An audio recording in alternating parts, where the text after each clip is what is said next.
I'm Simone DeAlba.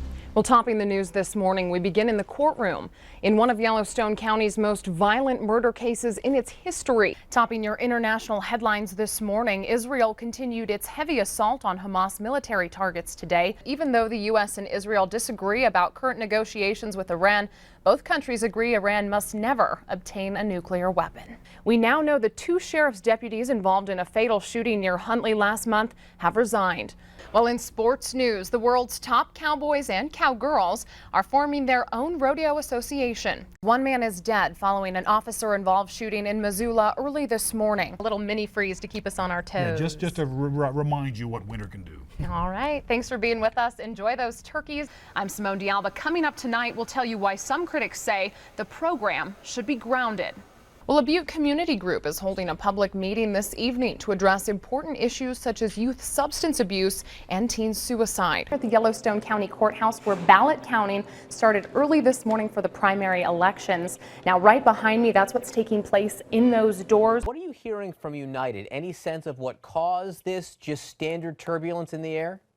It does appear that turbulence, and I mean, we're talking severe turbulence, seems to be the issue. It's here in Roundup. This is their reality. Floodwaters rising and homes submerged. Well, a 20-year-old North Texas woman will compete for this year's title of Miss Texas, but she's not competing for just a crown. She's on stage to tell the world about her lifelong secret that will close schools and possibly quarantine communities in an attempt to stop the spread of Ebola.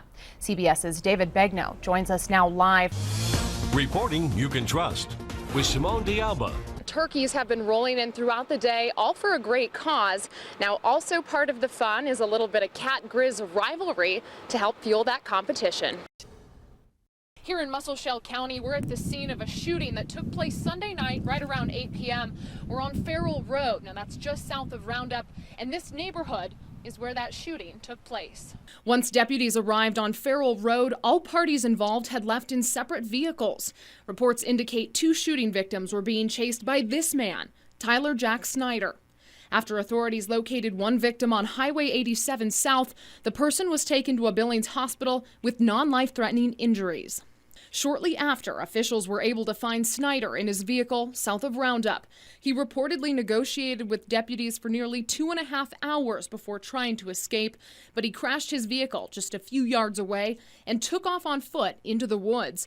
That's where deputies lost him. Despite a search that lasted throughout the night and into the early morning hours, authorities came up empty-handed. The sheriff's office says they have been told by family members that the second victim received non-life-threatening injuries, but that victim has yet to contact authorities directly. The Muscle County Sheriff's Department tells us this is the second shooting in just 3 weeks.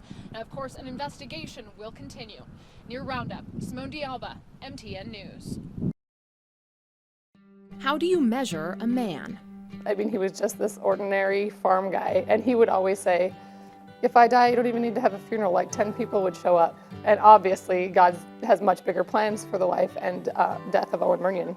It was by all means a routine February day. Owen was unloading farm equipment when an accident would claim his life. This is every farm wife's worst nightmare, because the life plan we had was to own a farm and for me to raise my children and to homeschool, and suddenly when the man's not here, those plans need to be adjusted. Owen and Brianna first met in the 6th grade. Years down the road, they would marry, Owen bringing 2 daughters from a previous marriage, and Brianna 1 girl. And together they would welcome 2 sets of twins, completing their family of 7. Yeah, we gotta fix the ball. I broke my ball and it's not in my... Oh, goodness. Dramatic.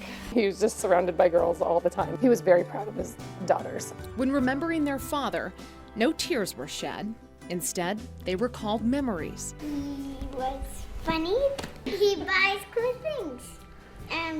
He bought a marshmallow gun for me. His strength and humor paint a picture of a man's man with a soft spot for those 8 leading ladies in his life. He was hilarious. You know, the 3 words that described him were brutally honest and funny, and those 2 usually went hand in hand. He was just kind of a character, and extremely generous. That's the thing that keeps coming up. That same spirit of giving is being shown to them.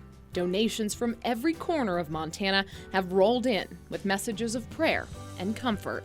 Brianna and the girls say they had found strength right here in their hometown. Everybody can put themselves in your shoes. Everybody knows farming is dangerous, and it's still shocking when it happens.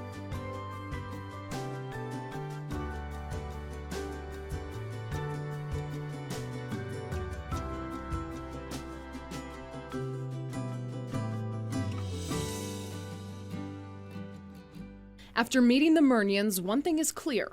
The measure of this man can be seen in the legacy he's left behind, that impact reflected in 7 faces and a wife with unbreakable faith. In Jordan, Simone DeAlba, MTN News.